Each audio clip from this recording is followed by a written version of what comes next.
June 3rd, 1944, 06:15 hours. Tidworth Barracks, Southern England. Rain drumming on corrugated tin. Corporal James Butler of the 320th Barrage Balloon Battalion tightens the last cable anchor, rain streaming down his face, boots sunk 3 inches in English mud. His crew, 12 men, all black, all from the Jim Crow South, has been working since 0300, inflating and positioning the massive silver balloons that will protect the invasion beaches from German dive bombers. Across the staging area, a British major watches from beneath an umbrella, arms crossed. He'd requested a white battalion, got Butler's unit instead, made his feelings clear. Butler checks the winch tension one more time. Perfect. He signals his crew. The balloon rises, steady and true, joining 40 others in the grey dawn sky. The British major lowers his umbrella, walks closer, studies the work, says nothing. Butler wipes rain from his eyes, picks up his mess kit, dented, regulation issue, carried from Fort Dix to England, and heads for Chow. Competence doesn't wait for approval. If you're here because the history books left this out, and they did, hit subscribe. These stories don't tell themselves. The expectation was written into every order, every assignment, every segregated barracks. Black soldiers were adequate for labor, acceptable for support, appropriate for menial tasks that freed white soldiers for combat. They could dig, haul, cook, and serve. Fighting, leading, excelling, those required qualities they supposedly lacked. British command inherited American prejudice by proximity. When black units arrived in Britain in 1942 and 43, many British officers had never worked with black soldiers. American liaison officers briefed them. Expect discipline problems, low morale, minimal competence under pressure. The Royal Army had its own colonial troops, Africans, Indians, West Indians, and its own hierarchies of race and empire. The assumption that white troops were superior wasn't uniquely American. It was transatlantic, institutional, unquestioned, until the questioning became unavoidable. D-Day morning, June 6, 1944. Omaha Beach. 0700 hours. The 320th Barrage Balloon Battalion lands in the second wave. Bullets snap overhead. Mortars crater the sand. Men die before they reach the seawall. Butler's crew drags their balloon equipment through surf and fire, sets up on the beach under direct fire, inflates the balloons that will protect the follow-on waves from Luftwaffe strafing runs. 2 men are hit. The crew keeps working.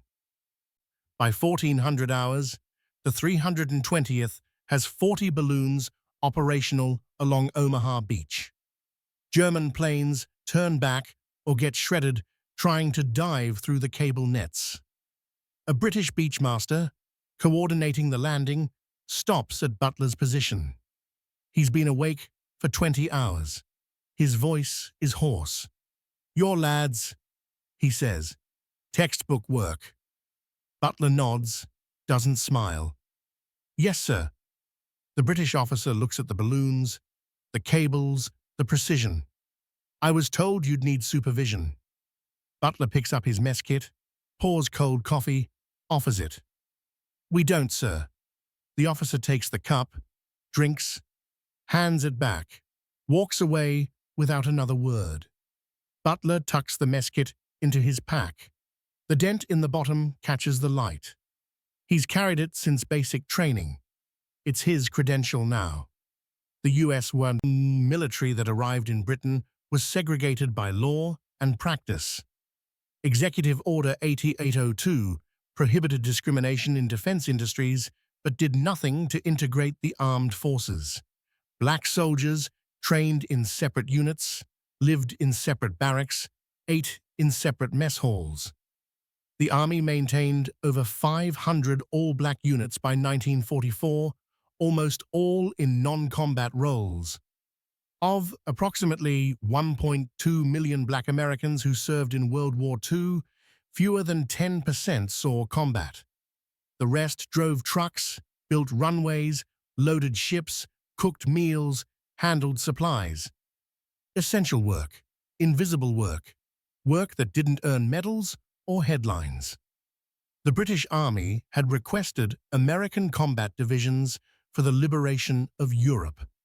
What they often received were service and supply battalions, disproportionately black, consistently underestimated. British officers, briefed by American counterparts, expected problems, lack of discipline, poor training, incompetence under pressure. The briefings were wrong, but proving them wrong required more than competence. It required excellence so undeniable that prejudice couldn't look away. July 1944. Southampton, England. Port operations. The 525th Port Battalion unloads Liberty ships around the clock. Ammunition, fuel, medical supplies, rations, replacement vehicles. The invasion's logistical lifeline flows through Southampton's docks, and the 525th handles 40% of the tonnage. Private First Class Robert Hayes operates a crane loading 16-ton crates onto rail cars bound for France. He's from Mississippi, joined at 19, scored top marks in crane operator school, and was still assigned to a labor battalion because that's where black soldiers went. A British dock supervisor, Mr. Pemberton, watches the operation. He's worked these docks for 30 years. He knows efficiency when he sees it. "Your pace," Pemberton says to Hayes during a shift break. "It's faster than the white battalion that was here last month." Hayes wipes grease from his hands, pulls out his mess kit, eats cold beans. "We work the same hours, sir. Just don't waste time." Pemberton nods slowly. "American officers told me your lot would be slower, need more oversight." Hayes finishes his beans, stows the kit. "They tell you a lot of things, sir." By August, the 525th has broken every port-loading record in Southampton's history. British dock workers ask to be assigned to shifts with the black battalions. Less drama, more work done. The numbers don't lie.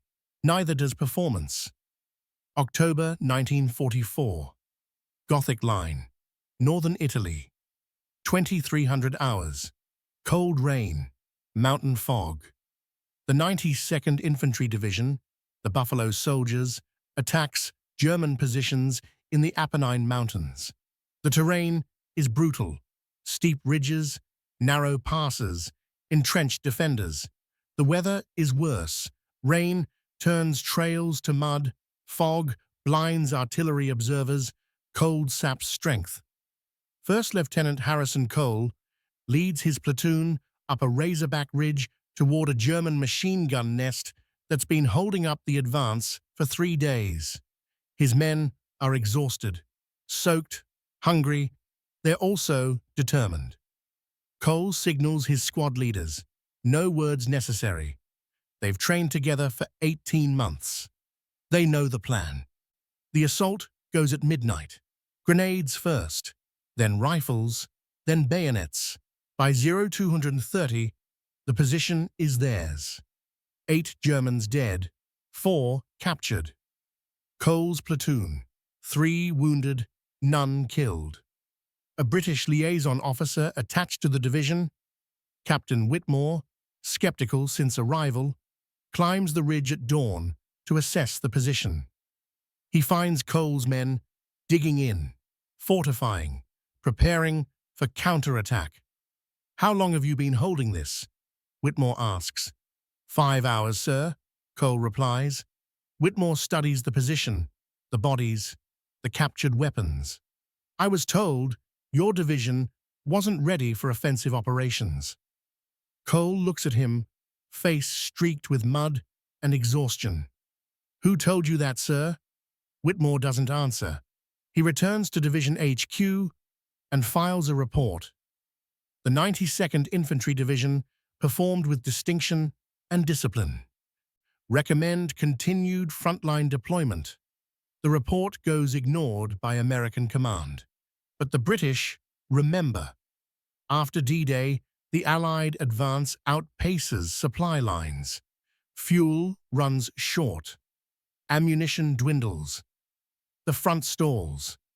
Enter the Red Ball Express, a truck convoy system running 24 hours a day from Normandy beaches to the front lines, delivering 5,000 tons of supplies daily. 75% of the drivers are black. Corporal Michael Turner drives a deuce and a half loaded with artillery shells. He's been awake for 19 hours. His route? Cherbourg to Nancy, 450 kilometers. Roads cratered by bombing. Bridges blown, detours unmarked. He drives anyway. A British quartermaster unit flags him down outside Reims. They're out of fuel. Stranded. Turner checks his manifest, radios back to dispatch. "I'm carrying shells. They need diesel." "Dispatch? Deliver your load. They'll get fuel tomorrow." Turner looks at the British soldiers, mechanics, engineers, stuck on the side of the road, trucks useless. He unhooks one of his spare jerry cans, hands it over. "Get moving," he says. The British sergeant takes the can, surprised. "You'll be short." Turner climbs back into his cab, adjusts his grip on the wheel. "I'll make it."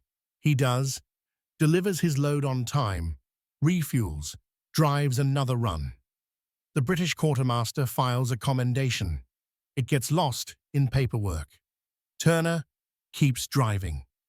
June 15th, 1944. Field Hospital, Normandy, 1800 hours. Shelling continuous. Lieutenant Evelyn Harper, Army Nurse Corps, works through her third consecutive shift. The casualties keep coming. Shrapnel wounds, amputations, burns, shock. She's one of 8 black nurses assigned to this field hospital. They treat everyone, American, British, Canadian, German POWs. Blood doesn't care about nationality or race. A British corporal, leg nearly severed by mine fragments, comes in screaming. Harper administers morphine, preps him for surgery, talks him through the pain. "You're going to be fine," she says, voice steady. "We've done this before." The corporal grabs her wrist, eyes wild. "Don't let me die." "Not today," Harper says. She assists in surgery for 4 hours. The leg is saved. The corporal survives. 3 days later, the corporal's company commander visits the hospital, asks to speak with the nurse who saved his man. Harper steps forward, still in surgical scrubs, exhausted. The British officer extends his hand. "Captain Davies, thank you." Harper shakes his hand. "Just my job, sir." Davies hesitates, then, "I didn't know American Negro nurses were serving in combat zones." Harper's smile is thin, tired, true. "Now you do, sir." She returns to the ward. Her nurse's cap, starched white, regulation perfect, hangs on a peg by her bunk. She touches it briefly before the next wave of wounded arrives. It's her proof, her credential, the thing that says she belongs here. Doing this, saving lives. You're learning what they didn't teach, what they tried to bury. If this matters, and it should, subscribe. Keep this history alive. Not all British officers were skeptics. Some were observers. Some learned.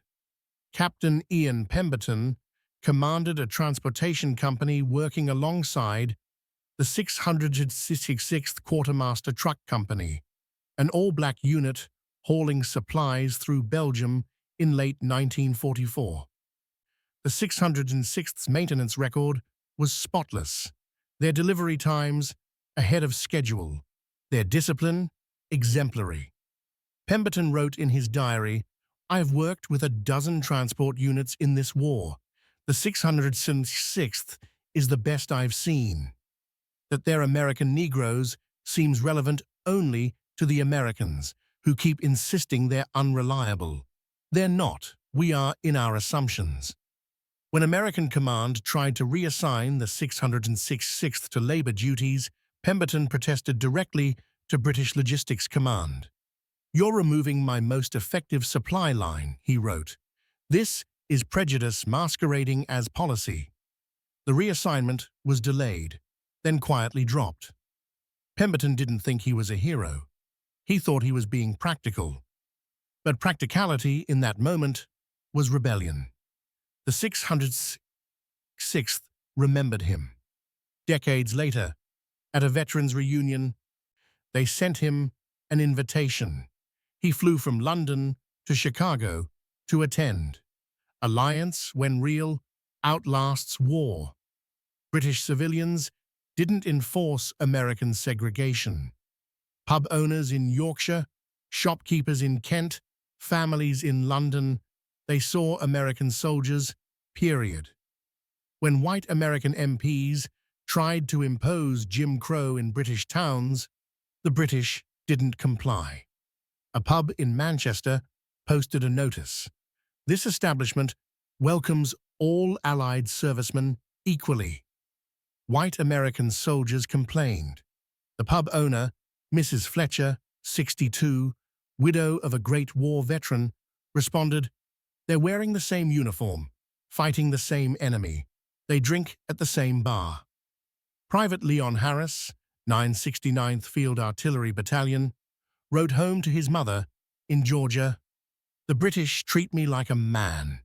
First time in my life, I walked into a shop and wasn't followed. First time I sat in a restaurant and wasn't told to leave. It's strange, Ma. Strange to be normal." The contrast was clarifying. It proved that segregation wasn't natural law. It was American choice. And it made returning home unbearable. Every black soldier carried a double burden: defeat the Axis, prove yourself to America. The Pittsburgh Courier's Double V campaign, "Victory Abroad, Victory at Home," was more than a slogan. It was existential calculus. Fight for a country that denies you. Liberate people who have more freedom than you do. Risk your life for principles your government violates. Sergeant William Grant, 828th Engineer Aviation Battalion, wrote in his journal, "We build runways so planes can bomb Berlin. Then we're told we can't eat in the same mess as white engineers." The irony isn't lost. The anger isn't either. But the work gets done. Because if we stop, they'll say we couldn't do it. And we can. Morale was complex, layered, resilient. Pride in mission coexisted with rage at treatment. The Double V wasn't contradiction. It was strategy. Prove competence in war. Demand recognition in peace. The British officers who understood this tension respected it. The ones who dismissed it misunderstood everything. Field reports began to contradict briefings. British commanders requested specific black units for operations. The 320th Barrage Balloon Battalion, the 505th Port Battalion, the Red Ball Express drivers. Commendations started arriving. Not enough, not proportional, but real.